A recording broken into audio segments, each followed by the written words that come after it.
반갑습니다. 오늘도 제 이야기를 찾아주신 여러분, 진심으로 환영합니다. 귀로 듣는 이야기, 지금 시작합니다. 이야기를 시작하기에 앞서 구독, 좋아요는 이야기 제작에 큰 힘이 됩니다. 잊지 말고 꼭 눌러주시면 감사하겠습니다. 안녕하세요, 구독자 여러분. 오늘 제가 들려드릴 이야기는 조금 특별합니다.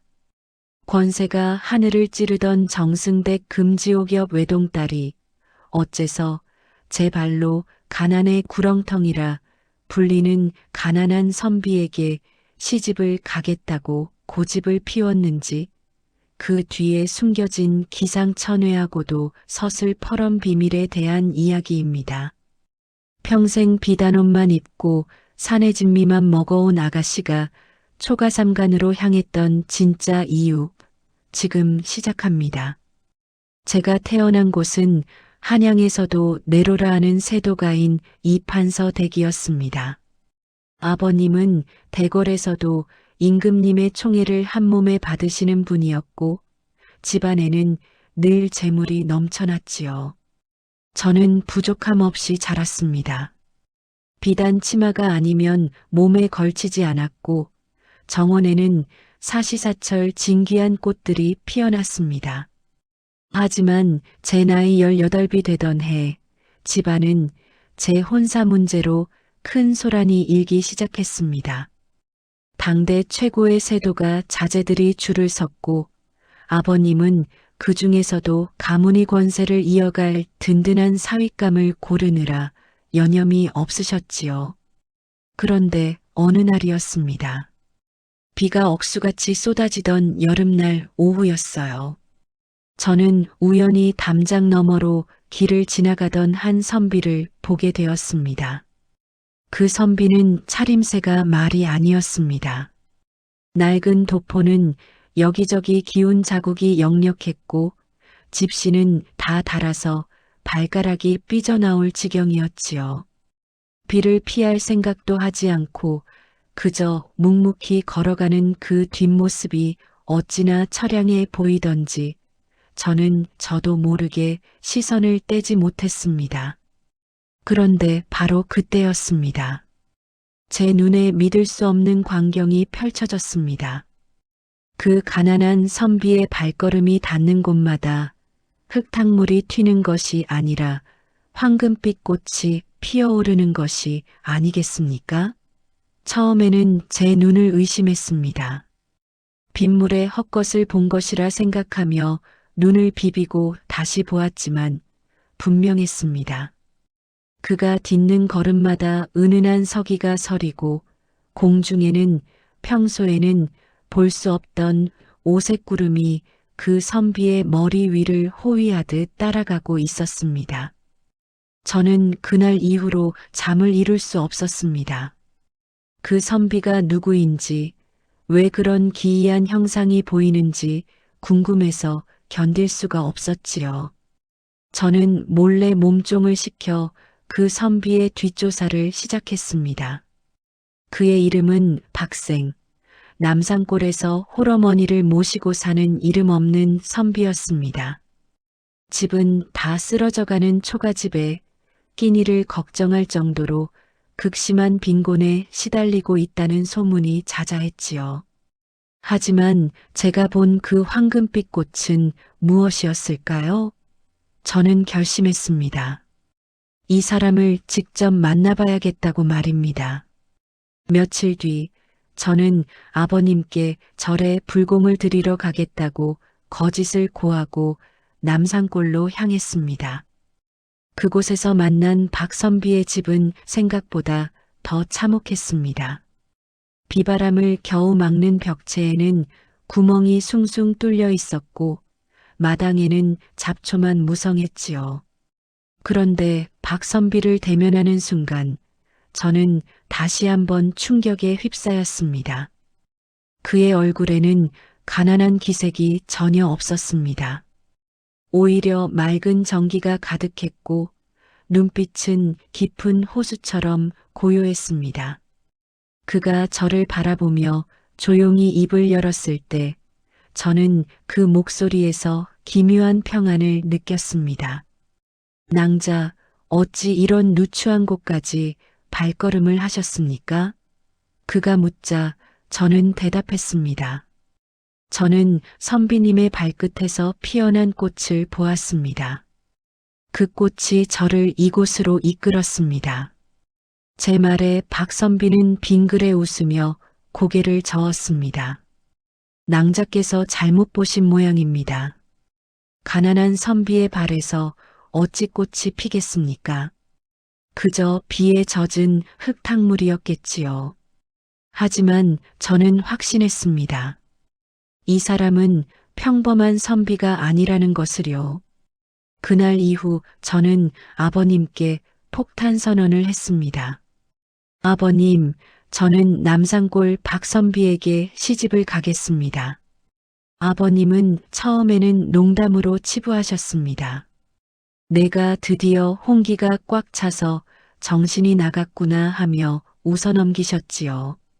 하지만 제가 며칠 동안 곡기를 끊고 고집을 펴자 아버님의 얼굴은 점점 굳어갔습니다. 그 가난뱅이 선비가 너에게 무슨 짓을 한 것이냐? 이름도 없는 집안에 밥도 못 먹는 놈에게 내 귀한 딸을 보낼 성싶으냐? 아버님의 불호령이 집안을 울렸지만 저는 굽히지 않았습니다. 제가 그 선비에게 시집을 가겠다고 한 데에는 사실 더 큰 이유가 있었습니다. 단순히 발밑의 꽃 때문만이 아니었습니다. 제가 박선비의 집을 다녀온 그날 밤 꿈속에서 백발의 노인이 나타나 제게 경고를 했기 때문입니다. 내 집안의 영화는 이제 끝이 났다. 내 아버지는 곧 큰 병고를 당할 것이며 이 가문은 풍비박산이 날 것이다. 오직 남산골 박선비만이 이 가문을 구할 유일한 기운을 가졌느니라. 그 노인의 말은 너무나 생생했습니다. 아버님의 권세가 높을수록 시기하는 무리들이 늘어나고 있었고 조정의 분위기 또한 심상치 않다는 것을 저 또한 알고 있었습니다. 저는 제 집안을 살리기 위해서라도 그리고 그 기이한 운명을 가진 남자를 놓치지 않기 위해서라도 그 고집을 꺾을 수 없었습니다. 결국 아버님은 노발대발하시며 저를 집에서 내쫓다시피 하셨습니다. 비단 옷 한 벌 가져가지 못하게 하시고 오직 몸뚱이 하나로 그 가난한 집으로 가라고 하셨지요. 저는 눈물을 흘리는 어머니를 뒤로하고 정말로 혼몸으로 남산골 초가집을 향해 걸었습니다. 사람들은 저를 보고 미쳤다고 손가락질했습니다. 정승댁 아가씨가 미쳐서 가난한 선비한테 홀렸다고 말입니다. 하지만 저는 그들의 말이 들리지 않았습니다. 제 눈에는 박선비의 집 위로 드리워진 그 상서로운 보랏빛 기운만이 보였으니까요. 신방이라고 차린 것은 낡은 이불 한 채가 전부였습니다. 박선비는 저를 안쓰러운 눈으로 바라보며 말했습니다. 낭자, 이 가난을 어찌 감당하려고 하십니까? 지금이라도 늦지 않았으니 돌아가십시오. 저는 그저 웃으며 대답했습니다. 저는 선비님의 가난을 보러 온 것이 아니라 선비님의 운명을 보러 왔습니다. 걱정 마십시오. 제 손으로 이 집을 일으키고 선비님을 보필할 것입니다. 그렇게 저희의 기묘한 신혼생활이 시작되었습니다. 하지만 현실은 꿈처럼 아름답지 않았습니다.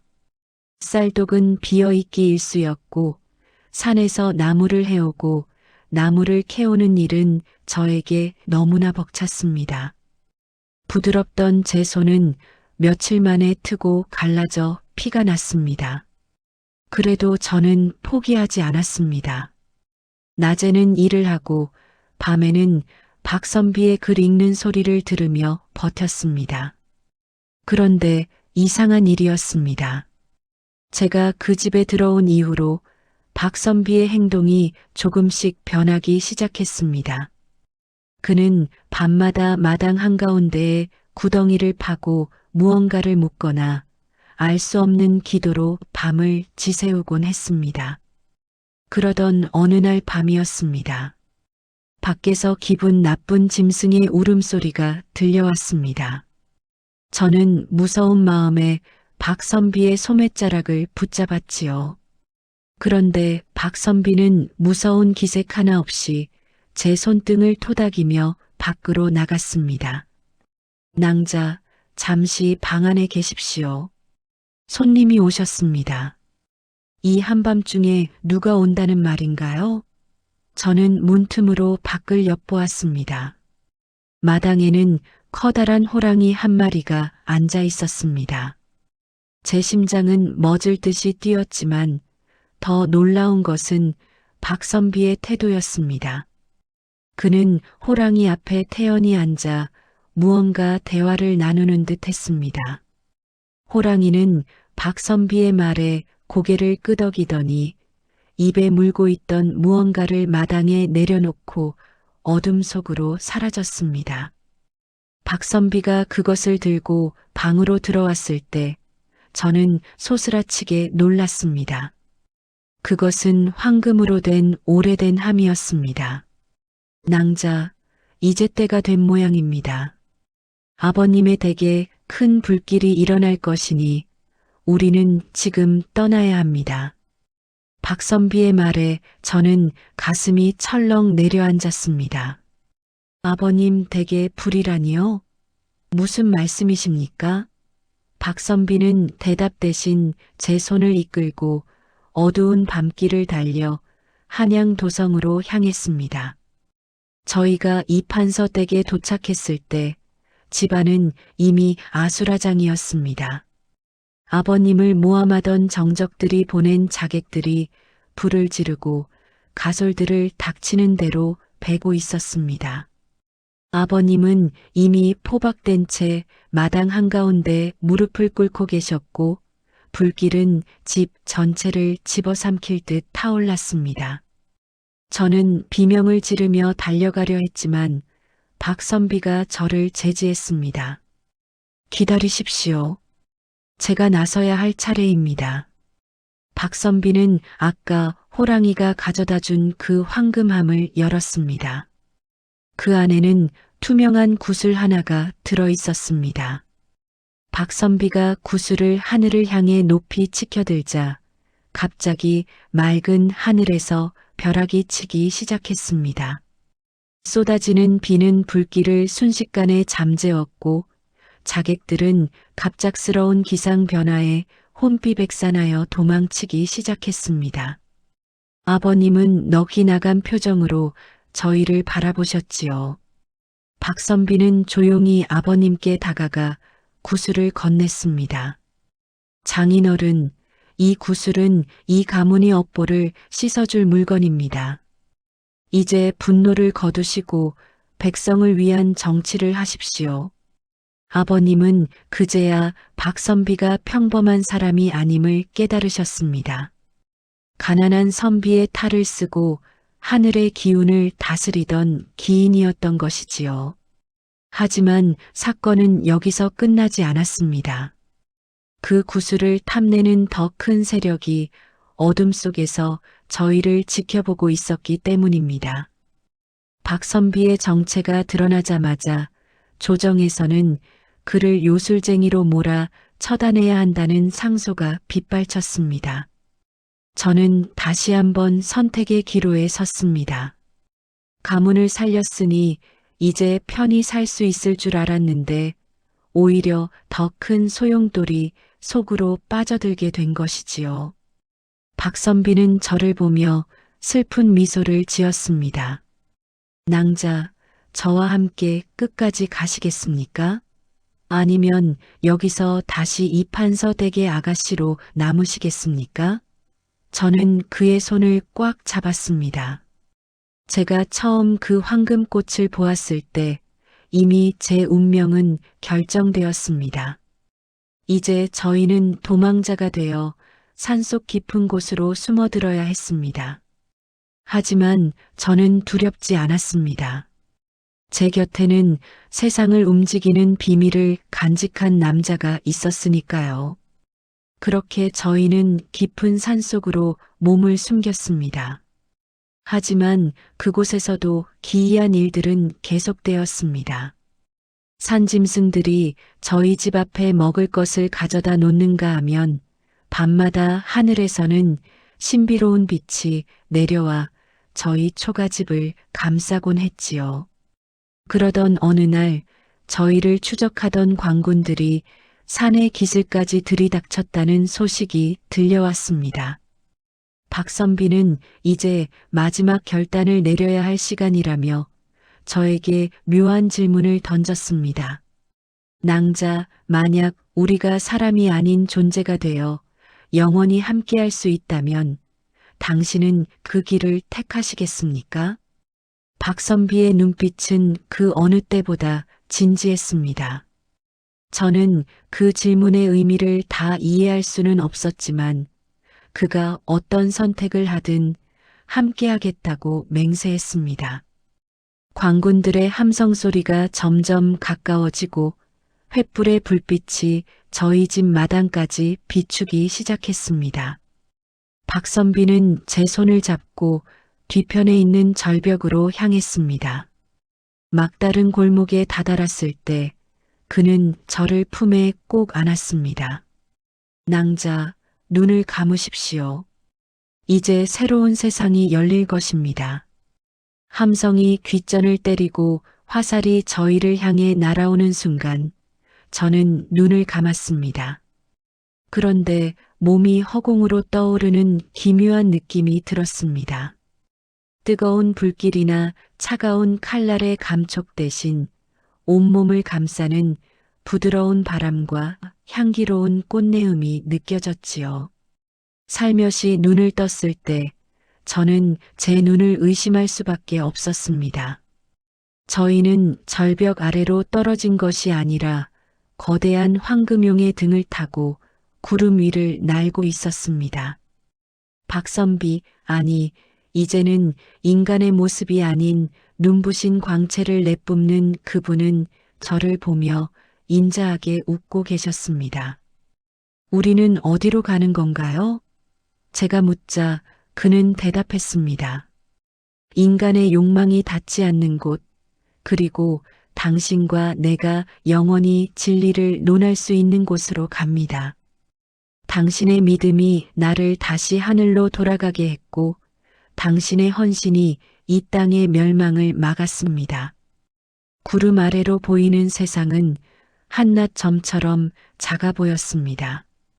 아버님의 권세도 가난했던 초가집의 고통도 모두 구름 너머로 사라져 갔습니다. 하지만 이야기는 여기서 끝이 아닙니다. 용의 등 위에서 저는 그분이 보여주는 세상의 미래를 보게 되었거든요. 그 미래 속에는 다시 인간의 몸으로 내려와야만 하는 또 다른 운명이 기다리고 있었습니다. 자, 여러분. 정승댁 딸이 왜 가난한 선비에게 시집을 갔는지 이제 아시겠습니까? 그녀가 본 것은 단순히 한 남자의 가난이 아니라 세상을 구할 거대한 운명의 흐름이었던 것입니다.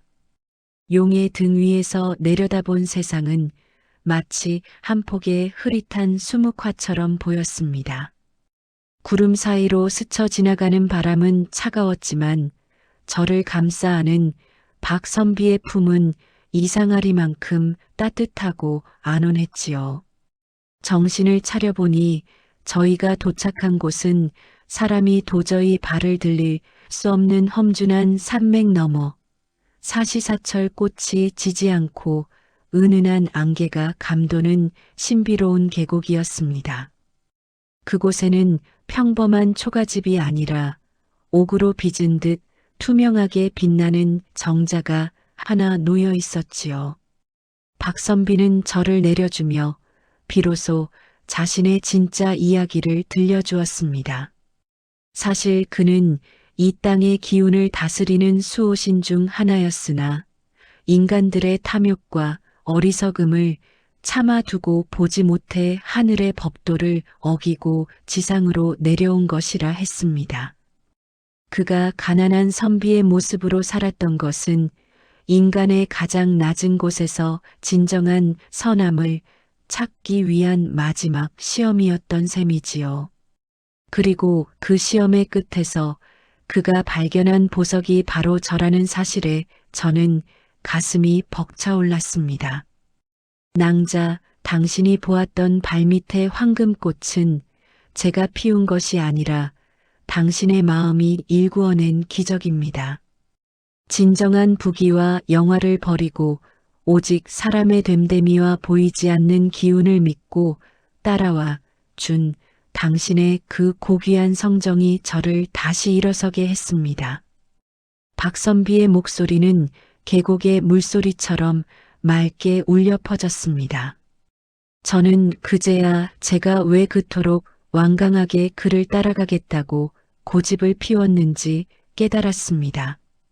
제 영혼이 이미 그의 정체를 알고 있었던 것이지요.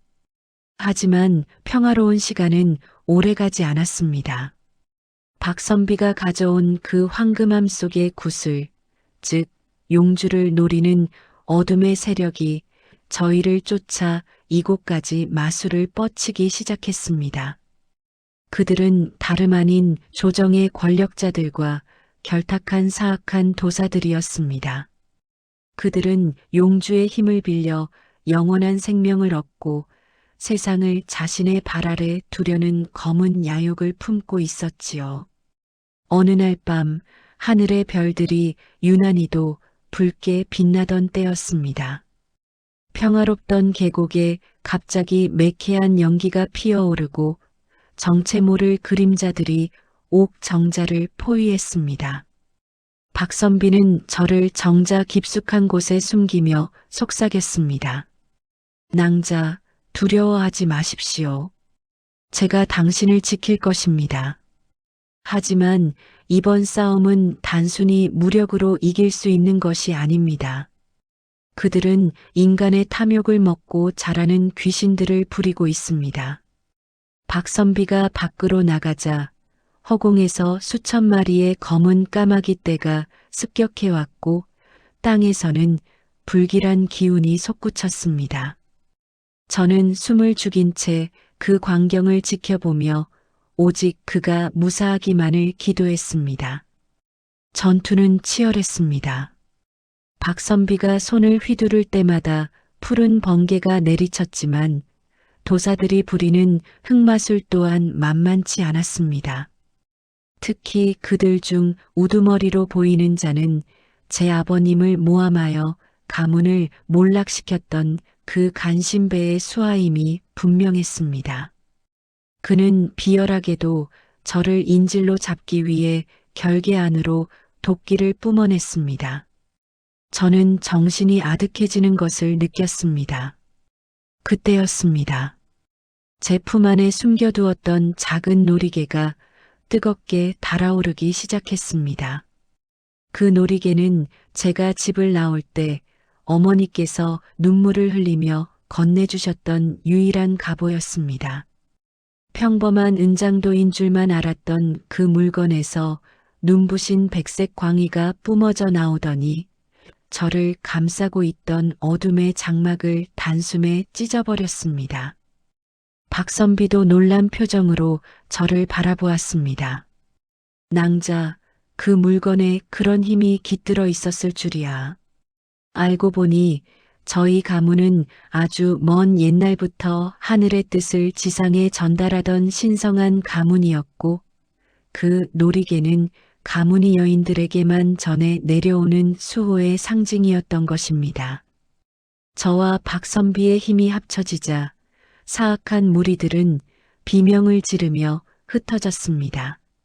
하지만 적의 우두머리는 마지막 발악으로 박선비에게 치명적인 저주를 내뱉었습니다. 내가 아무리 신의 힘을 가졌어도 인간 여인과 맺은 인연이 너의 발목을 잡을 것이다. 그녀는 머지않아 인간의 시간 속에서 늙고 병들어 죽을 것이니 너는 영원히 고독의 지옥에서 헤매게 되리라. 그 말은 비수처럼 제 가슴에 꽂혔습니다. 그렇습니다. 저는 유한한 생명을 가진 인간이고 그는 영겁의 시간을 사는 존재였지요. 박선비는 쓰러진 저를 품에 안고 한참을 말없이 바라보았습니다. 그의 눈동자에는 슬픔과 결연함이 교차하고 있었습니다. 낭자, 저주 따위는 두렵지 않습니다. 하지만 저들이 다시는 당신과 이 땅을 괴롭히지 못하도록 근본적인 해결을 해야 합니다. 그러기 위해서는 제가 다시 인간의 세상으로 내려가 저 간신배들의 뿌리를 뽑고 아버님의 명예를 회복시켜야 합니다. 그것이 당신과 제가 진정으로 평화롭게 살 수 있는 유일한 길입니다. 저는 그의 뜻에 따르기로 했습니다. 저희는 다시 용의 등에 몸을 싣고 한양으로 향했습니다. 이번에는 도망자가 아니라 어둠을 몰아내고 진실을 밝힐 심판자의 모습이었지요. 하지만 도성으로 돌아가는 길은 순탄치 않았습니다. 적들은 이미 국왕의 눈을 가리고 저희를 대역죄인으로 선포하여 전국에 방을 붙여놓은 상태였습니다. 심지어 제 아버님은 지하 감옥에 갇혀 사약을 받을 날만 기다리고 있다는 청천벽력 같은 소식이 들려왔습니다. 박선비는 제 손을 잡으며 말했습니다. 낭자, 이제부터는 정면 돌파입니다. 우리가 가진 힘을 세상 사람들에게 보여줄 때가 왔습니다. 저희는 한밤중에 대궐의 가장 높은 지붕 위로 내려앉았습니다. 박선비가 용주를 꺼내 하늘로 던지자 대궐 전체가 대낮처럼 환하게 밝아졌습니다. 잠자던 백성들이 하나둘 밖으로 나와 이 기이한 광경을 지켜보았고 궁궐의 호위 무사들은 감히 칼을 뽑지도 못한 채 무릎을 꿇었습니다. 그때 대궐의 문이 열리고 겁에 질린 임금님이 밖으로 나오셨습니다.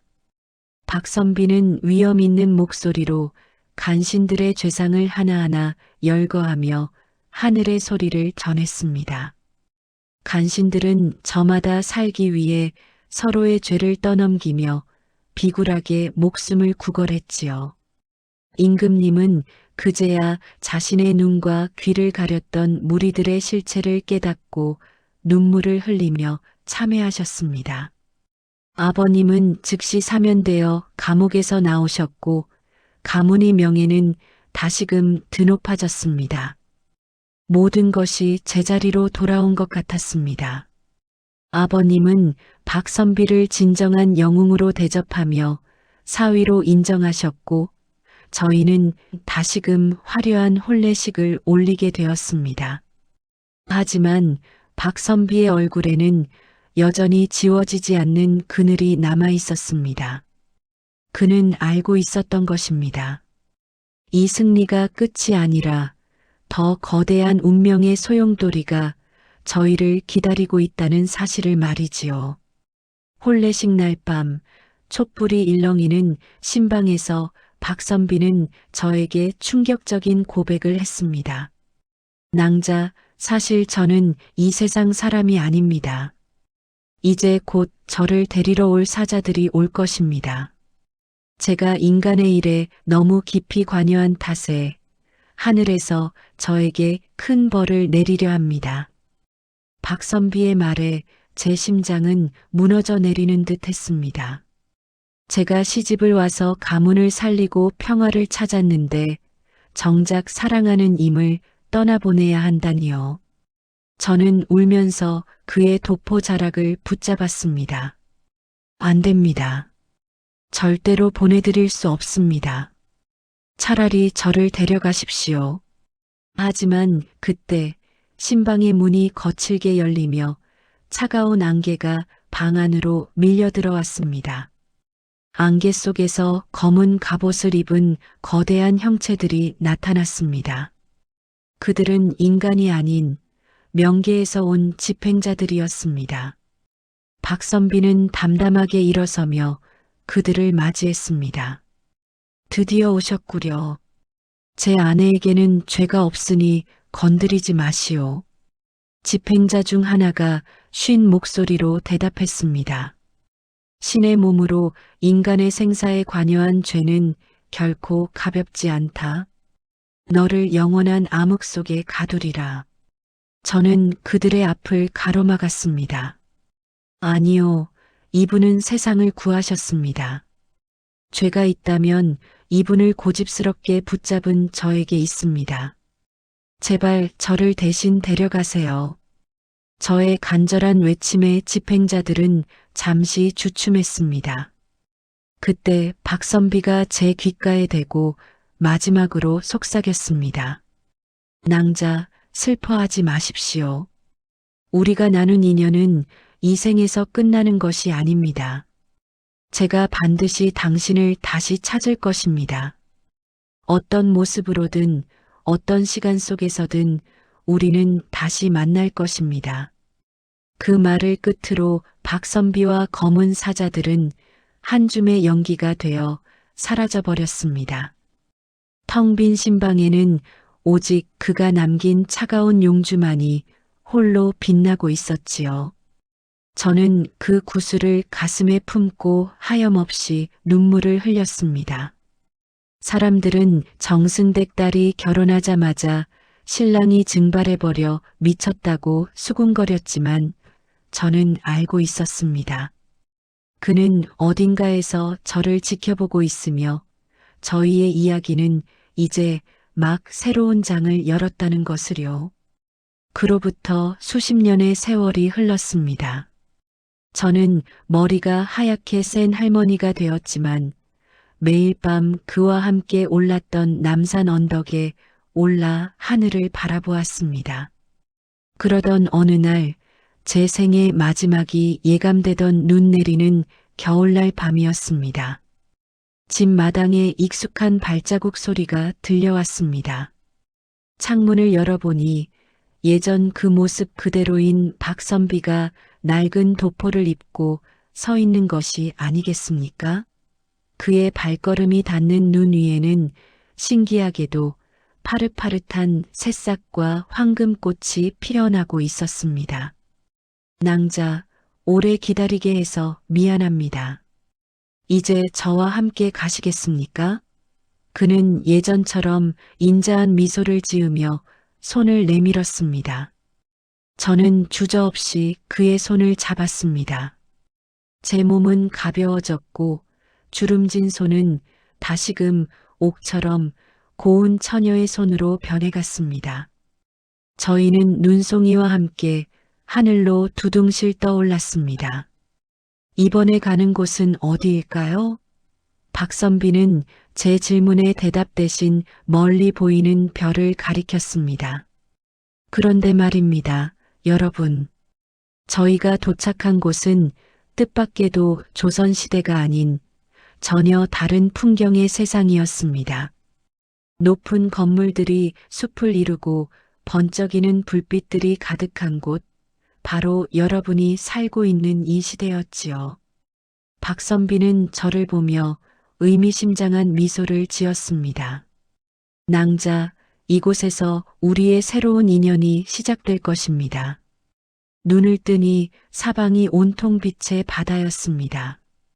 도포 자락 대신 매끄러운 옷감이 제 몸을 감싸고 있었고 낡은 집신이 아닌 화려한 구두가 제 발에 신겨져 있었지요.